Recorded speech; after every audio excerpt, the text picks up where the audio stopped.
दिल्ली में रहने वाला एक लड़का होता है जिसकी उम्र लगभग 21 साल की होती है और उसका नाम सौरभ गुप्ता होता है। एक बार अपनी बीवी से वह कहता है कि इस बार की गर्मियों की छुट्टियों में हम लोग वैष्णो देवी के दर्शन करने जाएंगे। बीवी जैसे ही ये बात सुनती है, बीवी सुनते ही बहुत खुश हो जाती है। और एक टाइम ऐसा भी आता है जब वो दोनों वैष्णो देवी के दर्शन करने निकल जाते हैं, लेकिन उन्हें ये नहीं पता था कि ये उनका सफर जिंदगी का आखिरी सफर होगा। दरअसल यहाँ पर आतंकवादी हमला हो जाता है। आतंकवादी हमले में शोएब जो होते हैं उसके तो मौके पर ही जान चली जाती है, और जो उसकी बीवी होती है वो जिंदगी और मौत की जंग लड़ रही थी। ना केवल ये दो जिसके मौके पर जान गई है और जो जिंदगी और मौत के बीच लड़ रही है, बल्कि उसके अलावा 33 लोगों की भी जान चली गई है और कई उनमें से लोग घायल भी हुए हैं। ये ऐसे मुसाफिर, ऐसे यात्री होते हैं जो भारत के अलग-अलग प्रदेशों के होते हैं, जिसमें सबसे ज्यादा संख्या होती है उत्तर प्रदेश के। अलग-अलग जनपदों की जैसे ये खबर लोगों तक पहुंचती है, तो लोगों का गुस्सा बढ़ जाता है और हर कोई जानने की कोशिश कर रहा था कि आखिरकार हमला कहाँ हुआ है और क्यों हुआ है और हमला किसने किया है। आज के इस गाने के माध्यम से यही समझाने की आपको कोशिश करेंगे कि हमला किसने किया है, क्यों किया है और कब हुआ है, इसका क्या कारण रहा होगा। नमस्कार, मैं ईशु। आज की जो सच्ची घटना मैं आपको सुनाने जा रही हूँ, ये सच्ची घटना है जम्मू कश्मीर का एक इलाका है कटरा, वही पास में ही वैष्णो देवी है। बहुत बड़ी संख्या में पूरे देश भर से लोग वैष्णो देवी के दर्शन करने के लिए आते हैं और यहीं से लगभग 80 किलोमीटर दूर एक जगह होती है शिव खोड़ी। जब वैष्णो देवी के दर्शन होते हैं तो लोगों की कोशिश रहती है कि क्यों ना शिव खोड़ी में जो शिव मंदिर है वहां भी चले जाते हैं, उनके भी दर्शन करके आते हैं। 80 किलोमीटर का ये सफर होता है। जो लोग अपने वाहन से जाते हैं तो उनको अपना व्यक्तिगत वाहन होता है, लेकिन बहुत बड़ी संख्या में लोग ऐसे भी होते हैं जो बसों से जाते हैं और इसके इसके लिए उन्हें इंतजार करते हैं कि बस आए, बस मिल भी जाए जिसमें खाली श्रद्धालु ही जाए और दर्शन करके आ जाए। इसके लिए बाकायदा ड्राइवर, कंडक्टर अपनी बस लेकर खड़े हो जाते हैं और जैसे ही एक ड्राइवर होता है जिसका नाम विजय कुमार होता है, विजय कुमार शर्मा, वो कटरा का ही निवासी होता है। उसके साथ उसका एक कंडक्टर होता है जिसका नाम होता है अरुण कुमार। उनकी अपनी बस होती है जिसका नंबर होता है 02AE3485। उनकी गाड़ी होती है। उस गाड़ी में 53 लोग आराम से बैठ सकते हैं। इनकी 53 सीट है, लेकिन उस वक्त 42 यात्री होते हैं जिन्होंने वैष्णो देवी के दर्शन करने के लिए वो आए होते हैं। अब वो शिव मंदिर के दर्शन करने के लिए शिव खोड़ी जाने वाले थे। 9 जून 2024 का ये वाकया था। दिन भर वो वहां रहते हैं शिव खोड़ी में और दर्शन करते हैं। आराम से शाम का वक्त हो जाता है। अब वहां से वापस आने का, और जैसे ही शिव खोड़ी वापस आने का वक्त होता है तो कंडक्टर और ड्राइवर इंतजार करते हैं और बारी बारी से आकर अपने जो यात्री होते हैं, तीर्थ यात्री होते हैं, उनमें उनसे जाकर कहते हैं कि बस तैयार हो चुकी है, अब यहाँ से चलते हैं। लगभग शाम के 6-10 के आसपास का ये वक्त रहा होगा। शिव खोड़ी से अभी गाड़ी, इनकी बस 2 या 3 किलोमीटर के आसपास निकली होगी। यह पौनी मार्ग पर एक जगह लगती है, यादगांव लगता है, टेरी यादगांव लगता है। दरअसल जैसे ही उस मोड़ पर गाड़ी मुड़ती है कि अचानक से सामने व्यक्ति आ जाता है, एक व्यक्ति आ जाता है जिसने सेना के कपड़े पहने हुए थे, जो सेना की वर्दी जैसी उसने कुछ ड्रेस पहनी होती है, लेकिन उसने अपने चेहरे को ढका हुआ था। मतलब नीचे उसने अपनी ड्रेस पहनी हुई थी, वर्दी पहनी हुई थी सेना की, और उसने ऊपर अपना मुंह ढका हुआ था, फेस ढका हुआ था। उसके हाथ में एक हथियार होता है। उसने उस हथियार को उस गाड़ी के ड्राइवर की तरफ को दिखाते हुए, डराते हुए उसने कोशिश की कि शायद वो उससे डर जाए। ड्राइवर समझ जाता है कि शायद कुछ ना कुछ अनहोनी होने वाली है, क्योंकि यहाँ पहले से आतंकवादी घात लगाए बैठे थे और एक आतंकवादी निकल के सड़क के बिल्कुल बीचों बीच आ जाता है और वह देखते ही विजय कुमार की तरफ को बंदूक दिखाने की कोशिश करता है ताकि उसको डराया जा सके, धमकाया जा सके। शायद उसे रोकने की प्लानिंग रही होगी, लेकिन विजय कुमार ने बिना डरे, बिना हिचके वहां से गाड़ी को तेज रफ्तार में वहां से लेके चला गया और वहां से निकलने की कोशिश भी की, क्योंकि उसके ऊपर लगभग 42 तीर्थ यात्रा की जिम्मेदारी थी। वह चाहता था कि ये सभी अपने अपने जगह पे एकदम सुरक्षित चले जाए अपनी तीर्थ यात्रा पूरी कर कर। मुसाफिर जितने भी थे, यात्री जितने भी थे, ये सकुशल अपने घर जा सकें। लेकिन उसके जैसे भगाने की कोशिश की थी तो आतंकवादी ने सबसे पहले उस विजय कुमार शर्मा को ही गोली मार दी। मतलब उसने दिन दहाड़े विजय शर्मा जो ड्राइवर होते हैं उसको दिन दहाड़े उसके गोली मार दी, उसको जान से मार दिया। एक गोली सर के पास से गुजर जाती है और एक गोली उसके अंदर सर में लग जाती है।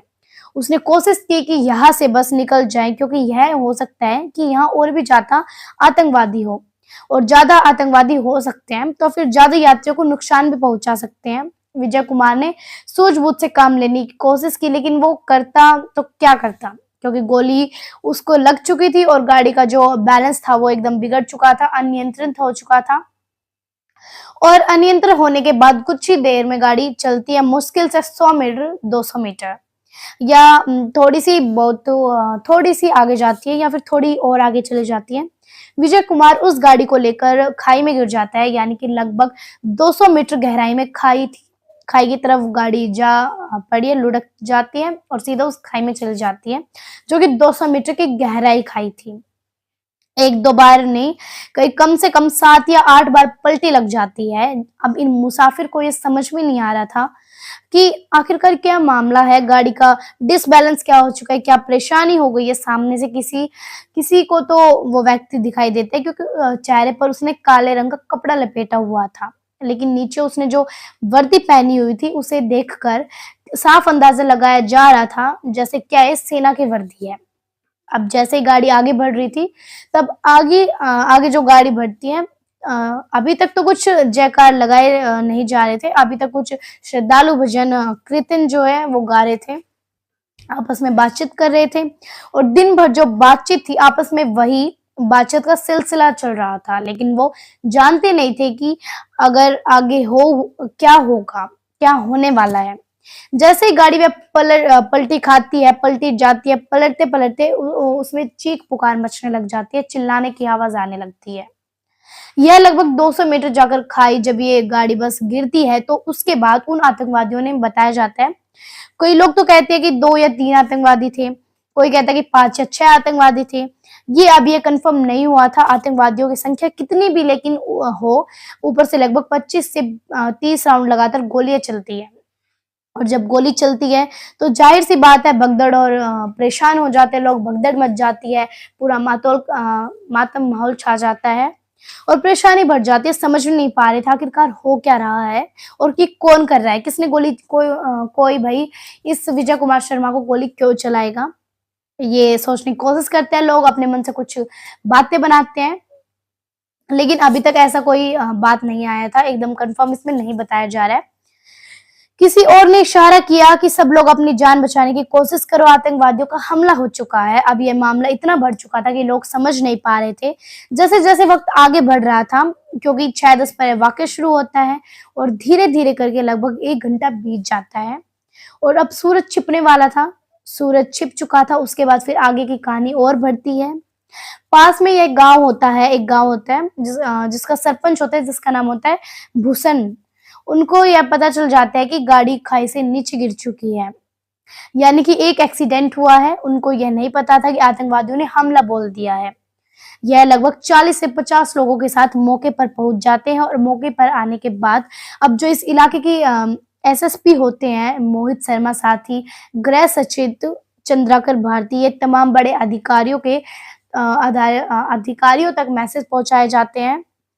जो निकट के लोग थे वह पुलिस को सूचना देते हैं। सरपंच भूषण और उसकी जो बाकी जो साथी होते हैं, उन्होंने एक रेस्क्यू अभियान चलाया कि कौन कौन लोग इसमें घायल हैं, कैसे ये हादसा हुआ है, कैसे नहीं। जबकि पुलिस को सूचना दी जाती है तो इस इलाके की जो एसपी होती हैं, एसपी जिनका नाम होता है मोहित शर्मा, गृह सचिव चंद्राकर भारती और जम्मू के जो कमिश्नर होते हैं जिनका नाम रमेश कुमार होता है, डीआईजी सुनील गुप्ता और जम्मू के ही एसएसपी होते हैं विनोद कुमार, यह भारी पुलिस बल के साथ, भारी फोर्स के साथ मौके पर पहुंच जाते हैं।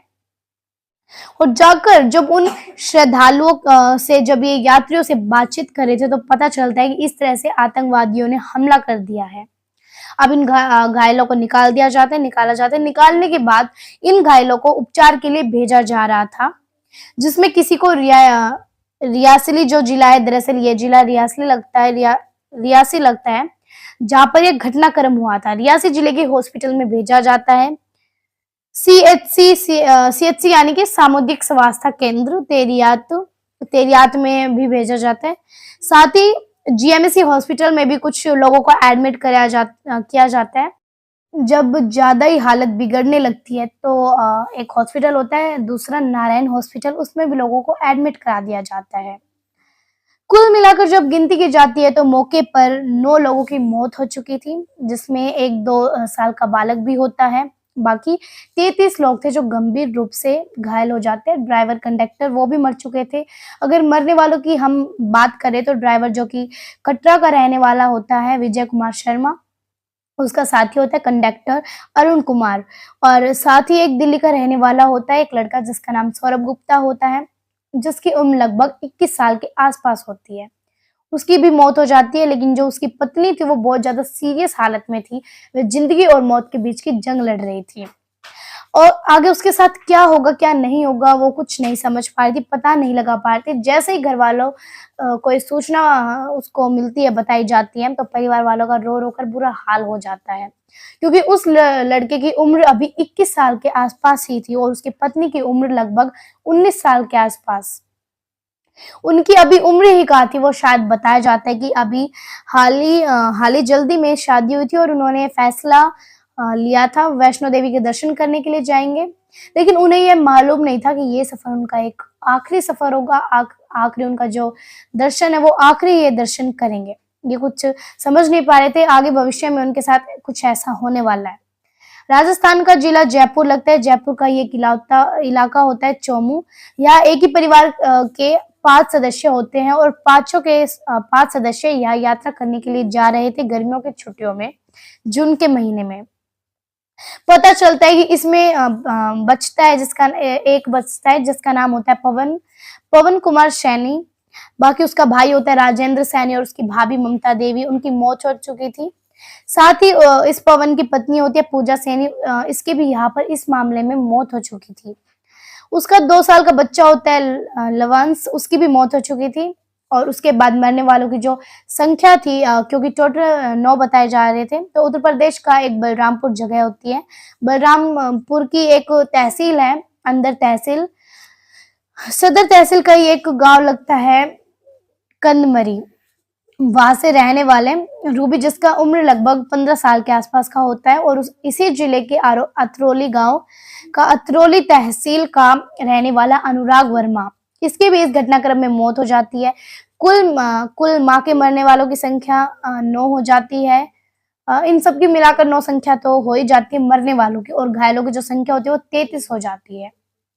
घायलों में बताया जाता है कि नोएडा के बंटी लक्ष्मी मीरा और राजस्थान के पवन उषा और दिल्ली की राधा देवी राघव, दिशा गोंडा के उषा पांडे, काजल बलरामपुर की, प्रीति आयुष, गीता संतोष, शिवा रजत, अजय गुप्त, भिवानी शंकर मेरठ के, प्रदीप तरुण पवन और बनारस के नेहा मिश्रा गोरखपुर की, गायत्री देवी। इस तरह से ये घायलों के नाम हैं। अब जब यह वाकया उस दौरान होता है तो भारत के प्रधानमंत्री नरेंद्र मोदी तीसरी बार राष्ट्रपति भवन में शपथ ले रहे थे।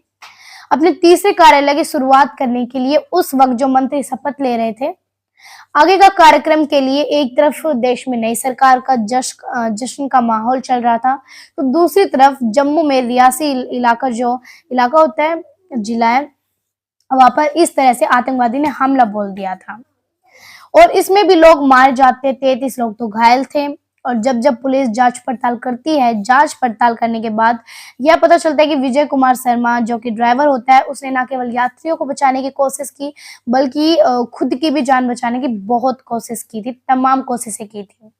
हालांकि इस मामले की जांच एनआई के माध्यम से कराए जाने के बाद पता चलता है, और यह कोशिश है कि इसमें आखिरकार इसके पीछे क्या राज है, कितने हमले किए हैं या पता करने की, लेकिन सूत्र बताने के इसमें पाकिस्तान का हाथ है। और पाकिस्तान से अभी कुछ दिन पहले लगभग 9 या 10 के आसपास आतंकवादी भारत में प्रवेश करते हैं और यहाँ लोग का किसी का सहारा लिया। जम्मू और कश्मीर में वो लोग कौन लोग हैं पता लगाने की कोशिश की जा रही है। और जब सरकार ने इन मरने वालों की खबर सुनी तो इन सबको, जो भी मरे हैं, 10 लाख प्रति व्यक्ति के हिसाब से घोषणा की। साथ ही जो घायलों की, उन्हें 50,000 प्रति व्यक्ति के हिसाब से घोषणा की।